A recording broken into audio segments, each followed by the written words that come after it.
আসসালামু আলাইকুম। Hello everyone, সবাই কেমন আছেন? আশা করছি সবাই ভালো আছেন। আজকে আমি দেখাবো ঈদের দিন আমি গোশটাকে কালা ভুনার মতন করে রান্না করেছি। আমি আগেই গোশটা ধুয়ে উঠায় নিয়েছি। তার ভিতরে আমি রসুন ছেঁচে দিছি, পেঁয়াজ কেটে দিছি, জিরা আস্ত দিছি, ঝাল কেটে দিছি। এর ভিতরে আমি আদা বেটে দিছি। সব কিছু দেওয়ার পরে সামান্য একটু ঝালের গুঁড়া, হলুদের গুঁড়া, লবণ পরিমাণ মতো, তেল, ঠিক আছে। আমি 2টা তেল ইউজ করি, অলিভ অয়েল তেলও দিই। আমি সব কিছু দিয়ে এর ভিতরে নেড়ে চেড়ে এটা ভালো করে মিশিয়ে নিব। তারপরে আমি একটা জালে উঠাই দিছি।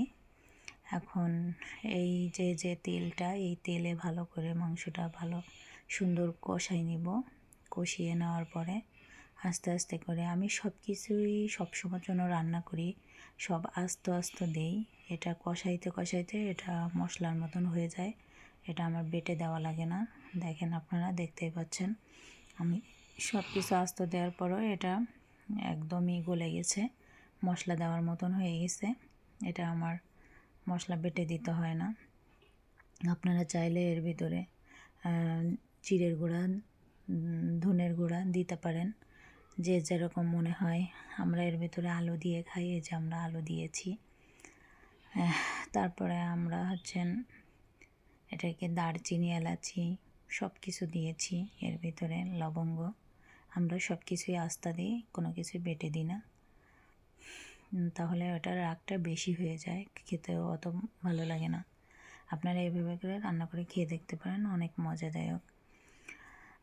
সবাইকে বলি আমাকে একটু ফলো করবেন, শেয়ার করবেন, আমার কমেন্টস করবেন, আমার পাশে থাকবেন, লাইক করবেন।